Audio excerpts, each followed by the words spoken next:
नमस्कार, एजुकेशन नगरी की खास पेशकश एजुकेशन बुलेटिन में आपका स्वागत है। मैं हूं ललित वर्मा। चलिए रुक करते हैं शिक्षा जगत से जुड़ी बड़ी खबरों की ओर। बजट में इस बार भजनलाल सरकार ने प्रदेश के युवा बेरोजगारों को बड़ी सौगात देते हुए घोषणा की थी कि अगर किसी भी भर्ती में 1 साल में पद खाली होता है तो उसको वेटिंग से भरा जाएगा।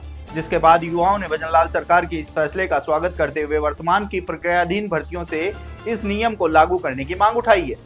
युवाओं का कहना है कि वर्तमान की भर्तियों में पद नियुक्ति के बाद खाली होंगे। सबसे ज्यादा चतुर्श्रेणी कर्मचारी भर्ती के अभ्यर्थियों को नुकसान होगा, क्योंकि इस भर्ती से जुड़े युवा अन्य भर्तियों की तैयारी कर रहे हैं, जिसके चलते इस भर्ती में सबसे ज्यादा पद खाली होंगे। ऐसे में अगर भजनलाल सरकार द्वारा युवा हित में लिया गया फैसला इसी भर्ती से लागू होता है तो सैकड़ों युवाओं को रोजगार के अवसर प्राप्त होंगे।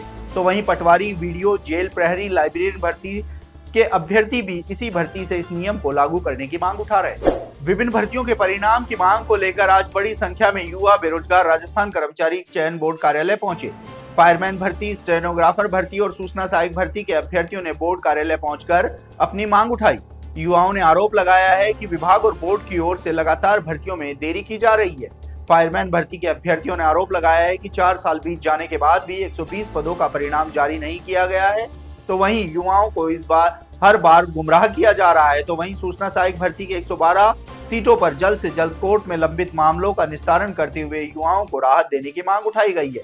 इसके साथ ही स्टेनोग्राफर भर्ती को लेकर 18 मार्च को हाईकोर्ट द्वारा मेरिट सूची रद्द करने के फैसले के बाद युवाओं की चिंता बढ़ी हुई है। ऐसे में अभ्यर्थियों ने बोर्ड के चक्कर लगा रहे हैं। राजस्थान में कंप्यूटर निर्देशक और वरिष्ठ कंप्यूटर निर्देशक भर्ती को लेकर अभ्यर्थियों में असमंजस की स्थिति बरकरार है। राजस्थान कर्मचारी चयन बोर्ड की ओर से 22 और 23 अगस्त को भर्ती की संभावित तिथि जारी कर रखी है, लेकिन युवाओं को अभी तक भी यह नहीं पता है कि भर्ती कितनों पदों पर होगी। भर्ती को लेकर अभ्यर्थियों ने सवाल पूछने शुरू कर दिए हैं। अभ्यर्थियों का कहना है कि वरिष्ठ कंप्यूटर निर्देशक भर्ती की अभ्यर्थना जहां बोर्ड को मिलने की सूचना है, तो वहीं कंप्यूटर निर्देशक की फाइल पदों को लेकर फिर से लौटा दी गई है।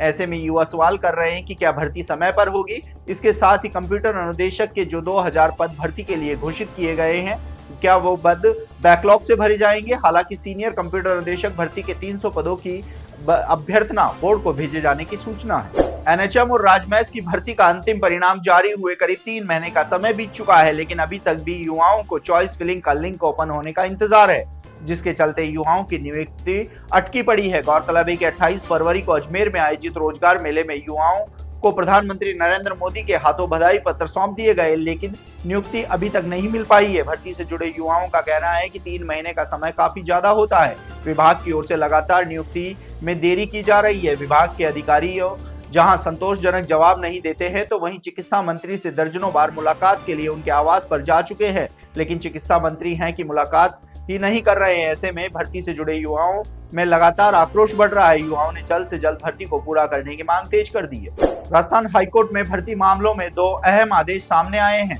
जस्टिस आनंद शर्मा की एकल पीठ ने कांस्टेबल भर्ती मामले में याचिकाकर्ता मौसमी मीना की लंबाई दोबारा नापने के निर्देश दिए हैं। कोर्ट ने कहा है कि यदि तय मापदंड के अनुसार हाइट सही पाई जाती है तो अभ्यर्थी को नियुक्ति का पूरा लाभ दिया जाए। याचिकाकर्ता की ओर से दलील दी गई कि पुलिस विभाग ने गलत तरीके से मापकर अभ्यर्थियों को अयोग्य ठहराया। वहीं स्कूल व्याख्याता भर्ती 2024 के विवादित प्रश्नों के मामले में भी कोर्ट ने सख्ती दिखाई है। जस्टिस आनंद शर्मा ने राजस्थान लोक सेवा आयोग से एक्सपर्ट की रिपोर्ट 25 मार्च तक तलब की है। याचिकाकर्ताओं का दावा है कि सही उत्तर होने के बावजूद गलत मूल्यांकन किया गया। दोनों ही मामलों में याचिकाकर्ता की ओर से अधिवक्ता राम प्रताप सैनी ने मामले में पैरवी की। तो ये थी शिक्षा जगत से जुड़ी तमाम बड़ी खबरें। कल फिर से आपके साथ रूबरू होंगे, तब तक के लिए नमस्कार।